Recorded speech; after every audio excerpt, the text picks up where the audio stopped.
I'd like to introduce our moderator for this afternoon, Diana Lundelius. Diana has 35 years combined experience as an analytical lab chemist and as an environmental manager, working for municipal and federal government, private industry, and as a consultant. She has directed and managed ISO 14000 and multimedia environmental compliance programs for a wide variety of facilities in different industries, and is a widely published author and presenter in the field of industrial regulatory compliance. Currently, she is an enforcement officer in the air program at US EPA Region 6 in Dallas and has been with EPA for 4 years. She has received several awards for her achievements in environmental management, including IHMM Hazardous Materials Professional of the Year in 2008. She also recently received a bronze medal for commendable service and the annual We Care Award from EPA Region 6. She became the first EPA environmental professional to be named a fellow of the Institute of Hazardous Materials Management in 2013. Thank you, Diana, for all your work with the symposium. I know you're going to keep the conversation lively. Ladies and gentlemen, Diana Lundelius.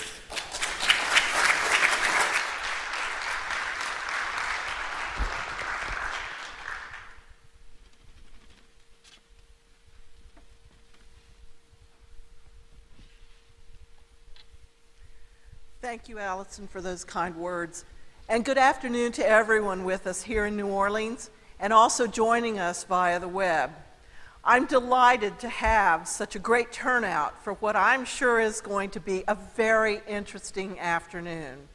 Our symposium today is going to focus on 3 pillars: environmental, safety and industrial hygiene, and transportation.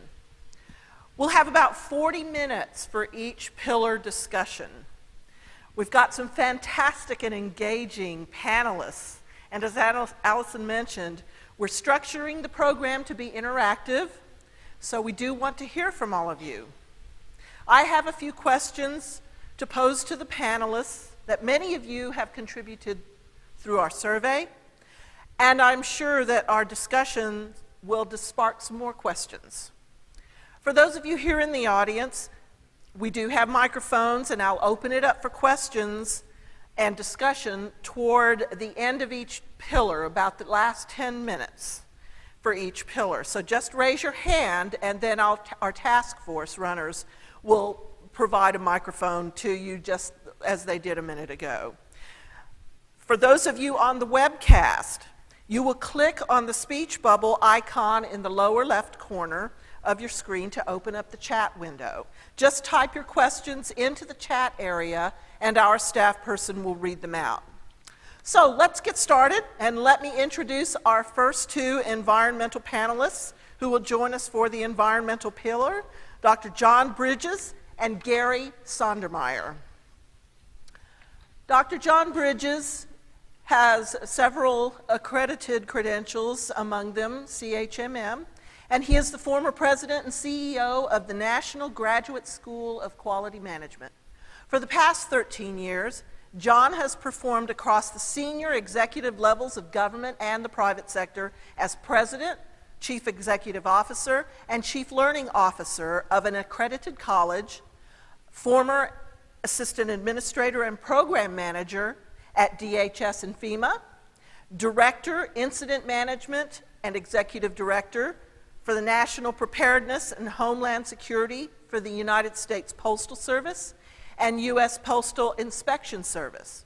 In these capacities, he directed and managed the development, coordination, and implementation of a risk-based, all-hazards, performance-based strategy that cultivated an understanding that builds those common capabilities necessary to respond to operational requirements that pose the greatest risk to an organization's infrastructure. Please join me in welcoming Dr. John Bridges.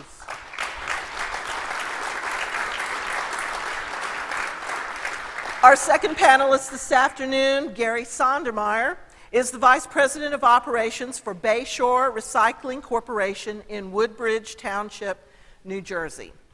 He assists in the management of facility-wide operations and in the full build-out of the eco-complex and energy campus toward the corporate vision of running 100% green businesses powered 100% by renewable energy.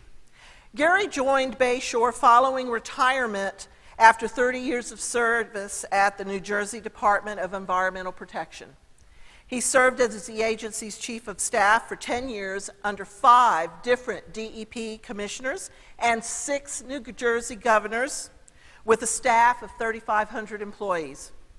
Prior to this, he served as assistant commissioner for the department's core permitting programs for 3 years and spent 17 years within the solid waste and recycling program, where he also served as director. Please join me in welcoming Mr. Sondermeyer. Thank you both for being here today. Thank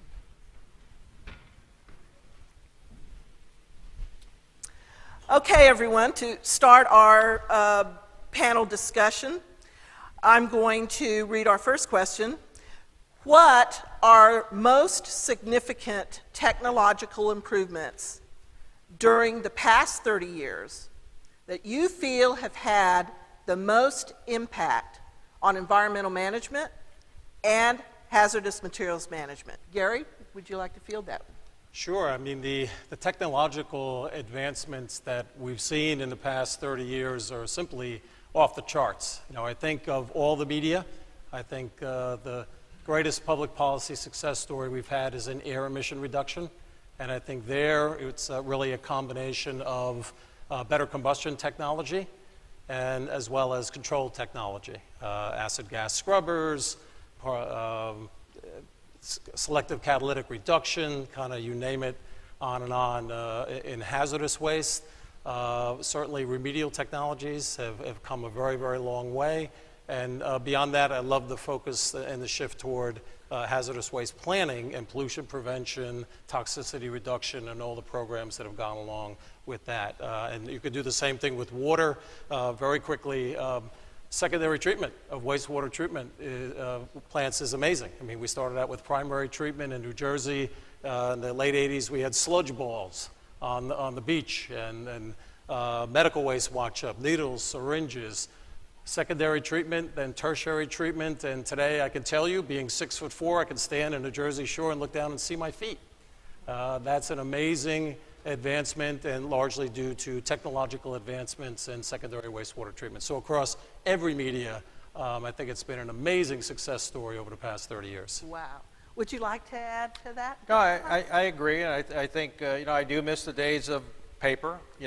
Information technology has really taken over, and going from, if you're researching a question or researching a process, you can get it much more faster through the internet or through information technology. So I think technology has really come a long way, and I think it really brings to the forefront things that we used to remember but don't have to anymore because of the search engines that are provided to find the information so fast. So. Okay. Well, John, what technological improvements do you expect to see in the next 30 years, or even in the short term, that you think will significantly affect hazardous materials management in the environmental arena? Well, I think it's the way things are processed, and all too often we just don't have the systemic framework for processes that really take hold today. So I think we're getting better, but hopefully with the age of information technology, that we'll have that technology to help all of us do our job a lot better. So we're not spending so much time doing the research or out in the field, but we're out in the field to enjoy the things that we enjoy most of making a difference. So. Wow. Would you like to add something to that? Sure. I think the technology advances of the future are almost limitless, and my primary expertise is in the solid waste field, and I truly believe that in my lifetime we're going to see zero waste, and we're going to see that through technological advancements. You look at what's left in the garbage can as an example, about 25% of that is food waste. There are very clearly aerobic and anaerobic digestion technologies out there that can process into fuel. We see a nice convergence between the solid waste world and the wastewater world, where we're starting to see the co-injection of food waste slurry into secondary wastewater treatment plants for gas recovery, and then the management of those biosolids for beneficial use. Same with fuels. I think we look to Europe and we see Fischer-Tropsch synthesis technologies that can turn waste materials into the cleanest transportation fuels we have in the world. So I truly believe, and I'm very excited about the technology that's out there in the future. I think the key is economic cost-benefit analysis. That's a place where we have to do a much better job to show that those technology advances are sustainable and that they're economic. Gary brought up an interesting point there as far as a key aspect. What would you say would be what you feel is a key aspect? Well, you know, the economic analysis is we need to do more of that, to be honest with you. There's a reason why when, you know, I used to be an auditor. I used to do all these things, tell people what's wrong, but I never gave them solutions. And I think when you start looking at the return on investment, the opportunities really to make a difference, that the company is not in violation, but if we do something a little bit differently, the business component really needs to be built into many of the things that we do in the future to get better buy-in. So when somebody says my program's going to be cut, we bring an ROI back, somebody else may not. So. Wow. Okay. Thank you. Let's move on to our next question then. Aside from the current rulemaking, which is focused on reducing carbon emissions and global warming, what do you see as upcoming significant future rulemaking, and what do you think will be the environmental media that is most targeted and why? John? Well, I'm going to pass it over to my colleague there so he has more regulatory background. Okay. So. Nice passing there. That was very effective. You know, I truly believe that the day of significant command and control and major environmental law is beyond us. I mean, we are very mature, I think, in terms of our environmental regulation across the country. And I think you're going to see sort of refinement along the edges. And I think we're going to have to see more consensus building and best management practices that are more engaging. If we're going to get to a sort of a sustainable state, that is certainly a goal that we want to achieve. I think, if anything, you're going to have less government. You're going to have less big regulation, and you're going to see a lot more, and have to see, I think, as an economic fact, a lot more privatization. And having the private sector in New Jersey, just as an example, a few years ago we adopted a licensed site remediation professional program where we had a backlog that was unmanageable of 19,000 cases that we couldn't get at. And by licensing professionals like you do through IHMM, we're seeing unprecedented cleanups across the state. We run one of our businesses, a 4,500 ton a day low temperature thermal desorption unit for non-hazardous petroleum contaminated soil. That's a big term, it's a dirty dirt cooker. But we are full every single day. And we're turning material away, and I think it's directly attributed to the LSRP program, privatization of getting professionals such as you managing the cleanups. They're getting done. And I think that's the beginning of a trend across of all environmental management where that needs to be expanded to air media, water media. We have enormous backlogs in land use regulations in the state of New Jersey. So I truly, truly see that as a trend. So less big government, big rulemakings, tweaking at the edges, privatization, getting the private sector engaged to get projects done and cleaned up. I found your comment about big regulation to be very interesting. By big regulation, are you talking about just federal regulation or even down to the state level? I really see it down to the state level. You know, I think we've matured to the point, obviously the federal government taking the lead, the Clean Air Act, the Clean Water Act, RCRA, CERCLA, you know, the states all followed suit. I know certainly in New Jersey we regulate people to death to the point where people leave the state because environmental regulation is so tight. You know, I think we need more of a balancing and a privatization, and we're not going to see major new environmental statutes. We're going to see even climate change. Climate change is one of our next big challenges. Even there, I think it lends itself more, because it's so holistic, to best management practice approach than the old command and control that we've been so used to through the years. I'll make an observation that by taking the emphasis away from national, federal regulations and moving them to the states, it seems that we'll have more regional approaches. Do you think that that's a fair statement? Yes. And I like your comment about best management practices. Do you feel that any of these emerging best management practices and guidelines will become incorporated into the rules, or that they will become mandatory, or do you think that they're going to remain somewhat voluntary? You know, I think we have the underpinnings in environmental law that already dictates. We have the standards, we have the guidance and the regulations. I think probably the best experience in my career in terms of effective government was managing Homeland Security post 9/11 and planning for the chemical, petroleum, water, wastewater, nuclear, biotechnology, pharmaceutical, and dam safety sectors. And we managed the entire program because 9/11 just happened, right? There was no time to plan for that. There was no budget. We managed 100% between government working very, very closely with the private sector and establishing what we called an Infrastructure Advisory Committee, which had chief representatives of all the major associations for all the sectors that I mentioned, and practitioners who actually worked in these plants to come up with a set of best management practices that were voluntary, but it worked. We spread those best management practices, literally without exaggeration, to tens of thousands of corporate and public entities in the state in 20 different sectors. And I think that's the model that is reality for the future. Wow. In that regard, John, a lot of college and maybe even down to the high school level, educational program and degree programs for environmental management and similar types of degrees have really been focused a lot on learning the regulations, how do they work, and all that stuff, enforcement. How would you see the shift to the best management aspect affecting our education and degree programs? Well, you have to plant the seed somewhere, and I think using the youth of tomorrow is really that seed that we can do a better job in informing folks out there. I personally also believe that the voluntary standards are the way to go because you get more folks engaged to look at issues that they may not want to look at if they're governed to look at those issues. So I think when you go from the high schools to the colleges to the universities, the footprint's out there. I just think you need to come up with a better rubric of what is environmental management or what is the programs you're really trying to get to, because right now many colleges, universities are teaching all kinds of things out there that it may not be part of the curriculum.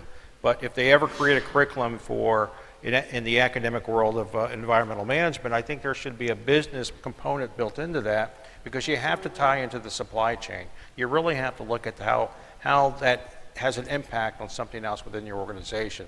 As an example, when I was with the Postal Service, we actually, once we tied it into our daily operations, we were able, like you would call it junk mail, or we called it bulk business mail at the time, and we generated about $4 to $8 million a year in recycling benefits just from that mail that we got brought back into the system and recycled that. So that was a good ROI for us back in the day anyway. Wow, great. Okay, thank you. Certainly we could have more discussion on that. Let's move to our next question. How would you rank the U.S. with regard to environmental stewardship and sustainability compared to other first world developed nations? Well, I would rank us number one, to be honest with you. I think we're doing an excellent job compared to other nations that are out there, and many nations look to us for guidance, but we still have a lot to learn as well. How so? Where do you think we could do a little better? Well, I think, there's our issues that we just need some conformity in a lot of things that we look at. We can do better when it comes to, if we say it's one thing on the West Coast, it should be the same thing on the East Coast. We don't, all too often, we don't see the same picture. So I think just bringing a general consensus to what we have in our terms and definitions. Well, that ties back to your previous comment about educational degree programs, because it seems like universities are pretty much defining what they think environmental management is, and each university may have a different perception of what that is. Right. I think some folks look at it as a training venue, but there's a difference between training and education. I think once we figure that out, that's a very good point. We'll make a lot of progress. So. Yuri, you have anything to add to that? I think we've kind of, in the environmental field in my career, I think we've been looking at Europe as being 30 to 40 years ahead of where we are throughout my entire career. Mm-hmm. And gosh, I remember in 1982 going to West Germany to tour acid gas control technologies on West German mass burn incineration facilities at a time when we didn't even have any. It was night and day. And I remember being at a plant, literally, and seeing people walking in with little gym bags and bathing suits. I'm going, what's going on? And it was so socially accepted that they built the community workout fitness center next to the acid gas burning garbage plant, and they heated it with the heat from the energy recovery system. So, I mean, there's just a tiny example of where Europe has been so much further beyond. We have Denmark that's achieving as a nation a 100% recycling rate. And really the proving ground for environmental technology has, I think, always been in Europe. So that's where I think we've been looking. And I come back to our problem, which is an interesting problem, is we have so much land. If you look at Europe, you know, their countries are like our states, and they're so zoned out that there is no more land. And I think as a sort of a fascinating sociological issue looking ahead, my professors at Rutgers tell me that we're going to see a trend of more re-urbanization. We're going to see the folks moving from the suburbs for basic economic reasons, transportation costs of fuel, back into urban areas. And really that's going to be the trend for environmental technology in the future, is applying those technologies and a cost-benefit ratio to a population that's going to be moving back into urban areas. I think that's a very interesting line of thinking there. If you had to say pick your top three of things that we as a country, as the United States, could do better, what are some things that other countries do that specifically, what would be our top three things that we could do better at that other countries right now are doing better at? You know, I think that overall we collectively, everybody in this room and everybody in the environmental field have raised environmental consciousness tremendously for the past 30, 35 years. So I don't really think it's a function of what we're not doing. You know, I think it's a function of, I know an example of England, for example. There's something like $110 per ton surcharge on landfilling of waste material. When you have an economic disincentive like that, that certainly allows for alternative technologies to become economic. We don't have that here. We still have the wide open spaces, and I think until we see that shift back to urbanization, that's really going to be what's going to drive, I think, behavior. People want to do the right thing. And frankly, the two other big picture trends are movement towards sustainability, which I think is very positive, and it's important to put labels on what sustainability is. I work for a company, you said it before, our goal is to operate 100% green business, powered 100% by renewable energy. We're actually trying to do that. That would be sustainable. We would take in materials, we would generate the power that we need on site to run our operations. That's sustainability. The other one, that's sort of the stick, is global climate change. I mean, obviously, where are we sitting? Right next to Hurricane Katrina, right? The hotel we were in was devastated, right, by Hurricane Katrina. These events we just lived through in our areas, a lot of folks from Jersey, we just lived through Hurricane Sandy. Our offices were completely destroyed. Lots of our operations were destroyed. This is the other aspect of changing behavior out of necessity. So I think global climate change is also going to drive the next increment of the environmental ethic, along with understanding, learning, and putting meat on the bones of what sustainability really is. Wow. That's something to think about, and I hope that we will get some more questions on this. I want to key back in on something that you had said, John, about incorporating environmental stewardship and environmental management into business planning.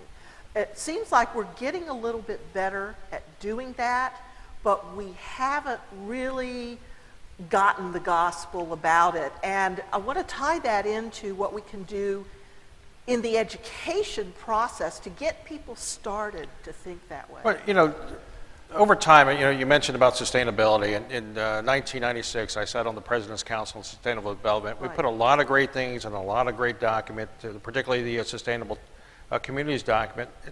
It took like 8 years before it started making traction. So you're right. The education process does take a while. But when you get back to, you know, what we're doing as practitioners and professionals, I think we really have to incorporate that business model into everything we do, whether it's environmental health and safety, recycling programs, how we look at our regulatory costs, the risks that are out there and the vulnerabilities. And there's models that are out there that can help you do that. But when you get the buy-in from your chief operating officer or chief executive officer because you brought to the table that you're going to save this much money, your incident rate's going to go down when it comes to loss prevention, things like that, they start listening to you. And it took me several years to figure that out, that when I started bringing the ROI in a case study that's no more than a couple of pages, everything seemed to stop. I got the center stage, I was able to get more funding for some of the programs, but some of my programs were asked to be part of, okay, you get your ROI, that's where you get your money from your return on investment. And sure enough, we were able to exceed that 3 and 4 times based on the ROI because we were allowed to run the program as practitioners because we knew where those so-called nodes were at to change the process out there. So I think when you start looking down the road, if you could bring the business philosophy into a lot of our regulatory programs, I think we'll be better off down the road. Environmental economics, if you Right. will. And I'll make the observation that is becoming more and more important as businesses want to expand with the economy coming back, and understanding that you have to jump through regulatory hoops in order to be able to get the permits you need. Right. You have to have those decision-makings in place, and involving your environmental health and safety professionals and your security professionals in the planning process is an important element of making sure that your efforts are going to be successful. Not only that, but it's important that the environmental health and safety manager and the certified hazardous material manager need to understand the business of environmental economics, because I see and run across environmental professionals that don't really have much to do with the budget. And more of that is being asked of environmental professionals. How many of you now having to deal with budget stuff as well as your scientific stuff? Yeah, it's coming along. Okay, great. All right. Moving on to our next question. Looking at the history of hazardous waste management over the past 30 years, what would you say the next 30 years holds for developments in hazardous waste policy? Gary? Yeah, I really think a key, not just saying this because this is a credentialing group, is credentialing, and to see a much larger role of the hazardous professional, the practitioner, and actually overseeing the cleanups directly. I would love to see the model of an LRSRP that we have in New Jersey. I think 10 other states have that. Massachusetts, I think, started it back in '93. I'd love to see that be the national credential be your credential, and to have you overseeing cleanups around the country. I think that's what we need. We need reciprocity in credentialing. I'd love to see the credentialing expanded, as I said earlier, to all the other media. I think it's just reality.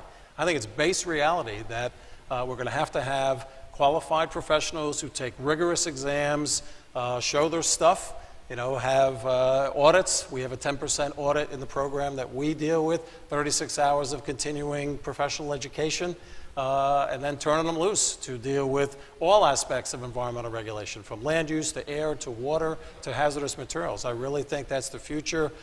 Just one quick statistics, when I was first chief of staff of DEP in New Jersey in the year 2000, we had 4,000 employees. Today there's 2,500. I mean, that's approaching a 50% reduction. And let me ask the group a question. Have you ever seen an environmental law repealed? Wow. It don't happen. Nothing comes off the plate. It stays on the plate. And there's only so much of doing more with less when that goes tilt. And I would say in many parts of the country, particularly in the Northeast, we've gone to tilt. We've got to get to the point where your credentials mean even more than what you have today, and that you're actually overseeing and managing projects all around this country. Wow. Would you like to add anything to that? Maybe No. from an education standpoint? I see some universities offering at the end of a degree term the opportunity to sit for a credential exam. Do you think that that's going to become more Well, common? I think that may happen. I agree everything with everything Gary said.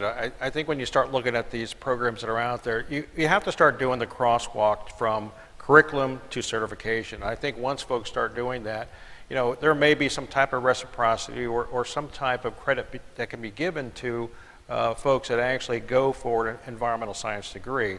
There should be some reciprocity for that credentialing organization to be able to say, okay, we're going to give you, say, 15 points or 20 points, whatever it is, towards the exam, whatever it may be. And some groups do that. But, as we move forward, I think it's very important to understand that we're ambassadors for the environment that's out there. The way we sell and carry our stuff, it's the character of how we present ourselves, and really gets the buy-in from many organizations that are out there. And I can tell you, when I was much younger, 20, 30 years ago, I was the so-called command and control. I was the auditor, do it, you have all these problems without giving them a solution.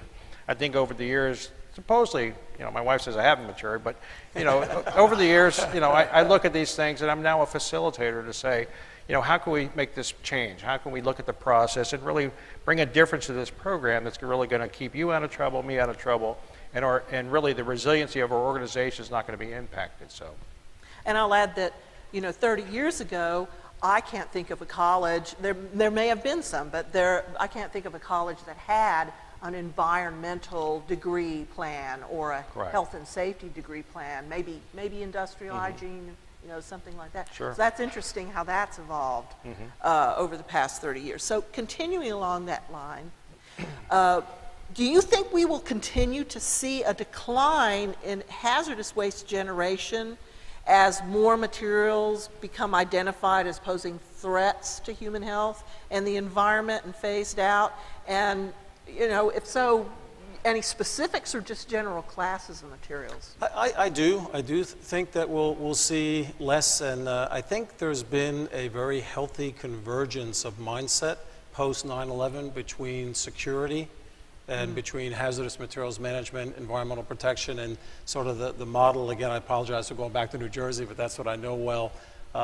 Extraordinarily hazardous materials, I think, are a great example where we had 110 Toxic Catastrophe Prevention Act sites, which manufactured and worked with extraordinarily hazardous materials post-Bhopal.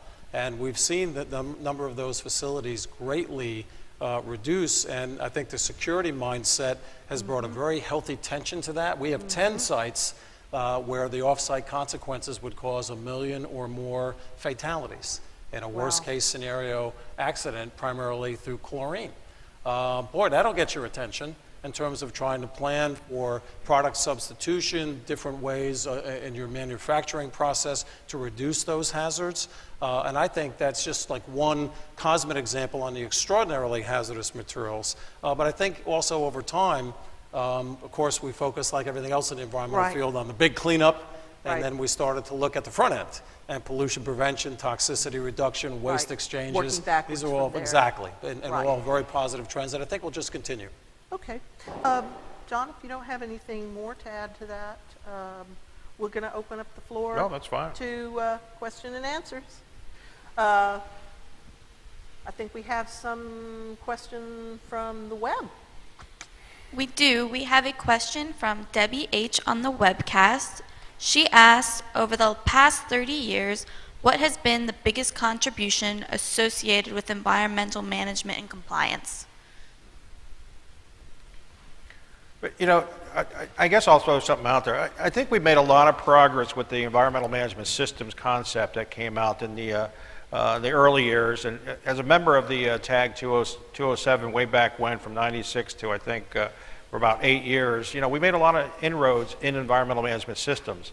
And I think as we move forward with some of the changes that are pending, you're going to see that communication and dialogue targeting many of the corporations' strategic plans to really be part of that new phase of these environmental management systems. So I just want to throw that out there as part of the inroads of change that happened 30 years ago and where we're headed, that again, as a voluntary standard, I think we're going to see a lot of good concepts come out of that. And again, there's folks that want to be accredited or have the ISO certification, and that's great, but I think if we keep the voluntary component out there, I think a lot more folks will buy into the system, and we'll have more waste minimization in the future that's out there. So, And that's going to be business driven as well too. We want Correct. it to. Okay.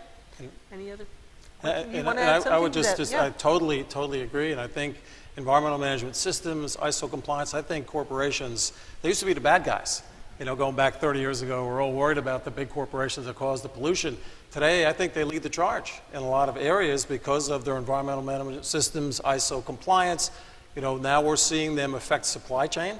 They're actually dictating, if you want to do business with me, I'm going to tell you how you're going to transport, how you're going to manage your material. That's powerful stuff. That's really powerful stuff. And I would love to see the next iteration of that is having the corporations even having positive impacts on community programs, to take it, you know, beyond supply chain and even go to the step of community programs, which I think our major corporate citizens who want to be corporate citizens, who want to be sustainable, can help lead that charge. I think it's a very positive trend. Great, and I will add as an aside to that, even from the regulatory standpoint, one of the innovative means of approaching compliance and enforcement is the aspect or concept of encouraging companies to put their money into what's called operational reliability. Because when you ensure that your operations are consistent and reliable, you have less upset conditions, you don't lose product, you don't have excess emissions, and so that's all tied in to this concept of environmental stewardship. Okay, let's have another question. From our audience.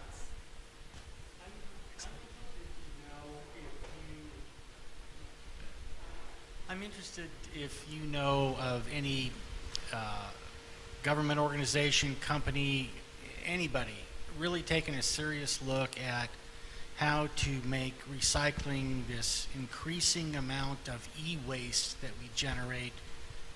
Of course, profitable would be ideal, but it's a huge waste stream, and I don't think we've come to grips with it at all yet. I mean, do you have any insight into that? If I understand your question correctly, you're wanting to know if there's an organization, whether governmental or private or non-governmental, that has made recycling of e-waste profitable, because there are some companies that do that, but what you're saying is a lot of them don't make it. I wouldn't say profitable, because I don't think that would be a fair word to use Right. at this stage of the game. I'm just wondering if anybody's tackling this Tackling problem it in from a the serious- magnitude. in a serious Okay. way. Yeah, Gary, John? Yeah, we do. We have a law in New Jersey which requires, just like many states that require e-waste recycling. You're absolutely right. The CRT glass has become very problematic and has threatened the economic integrity of these programs. And like anything else in recycling, I mean, if you've been part of this, you know, people, I guess, they think of recycling as sort of the connotation of the Boy Scouts and a little red wagon with newspapers. You know, to me, the image of recycling is the floor of the New York Stock Exchange. It is commodities exchange. It's extremely complicated, and whenever we hit a bump in the road, we find some kind of a solution. And I think the solution, and we're certainly working on it in our recycling company, is to find alternative uses for the CRT glass. And then over time, there'll probably be product substitution already happening. A product substitution, you don't have that basic contaminant that threatens the integrity of the programs, and we'll surmount it. But it's similar to the Green Fence Initiative in China now, is sort of backing up the integrity of single stream programs right at the moment when they're becoming very popular for convenience, right, throughout town. So we'll surmount that as well. But as you know, there are no easy solutions, and you hit it on the head. Right now, these programs are not economic, and the companies that have to do it in New Jersey are coming to us and saying, we can't do this profitably. We have to find a solution, and unfortunately, I don't think we have it yet. Wow. Honest answer. You may find some information, and I haven't been to this website in a while, but the OFEE, the Office of the Federal Environmental Executive, used to have a lot of case studies posted on their website. I don't know if they... I don't know how up to date they are, but yeah, there are some. But there was a lot of good case studies on return on investment, and really, you know, how much they were saving, but more importantly, how much that generated back into that company's bottom line. So, Is that helpful? Okay. Another question? Yeah, please. In China and in Europe, there's been a revitalization of the concept of landfill mining, where precious metals, other types of materials that can be recovered and recycled are extracted from landfill cells, sorted, recycled, and then the rest of the material that is carbon-based is burned to recover the energy. What do you think the prospects of that being reborn in the United States again? Because they were doing that in the 1970s. Oh, we used to be doing it, but we're really not doing it now? Wow, Not in the interesting. United States, but they're starting to do that in China and China. in Oh, Europe. Interesting. You know, we did study it at one point, and we found that the actual extraction and recovery of materials did not make the programs economic. What made them economic was recovery of land. So if you ran a good old-fashioned trench method landfill and you had little pockets of waste all over the place, but you knew the footprint from the site plan and you dug it all back up and you reconsolidated, you found economics there. So it depends, I think, on the history of where your landfill was, and I do doubt, based on what commodities go for, that you'd get much from a commodity, but you certainly could from a reconsolidation and reuse of that land. The energy recovery aspect, you know, it sort of, again, depends. It depends on your state, the sophistication of your program. I know that the major landfills in New Jersey have all had methane gas recovery forever. So you've basically taken all the gas and the economics out at this point. So I think it depends, though. If you have very large landfills where you have not tapped methane recovery, that could be very economic, and mining could make a heck of a lot of sense. Consolidation, recovery of resource, and gas extraction and recovery. Wow. John, anything further? I'm going to plead the fifth on this one, I'll be honest with you. So. I will add one last thing, is that I know that, especially in Arizona, there have been some copper mines that have been closed for a number of years, and there's a major French international company that recently reopened some mines near Globe, Arizona, so they must have figured out something to continue extracting. So, okay, we're at the end of our environmental pillar. So I think we're going to thank our panelists and then move on to the safety, health, and environmental or safety and industrial hygiene pillar. So let's give our panelists a nice round of applause. Thank you very much. Thank you. Thank you. Thank you, John.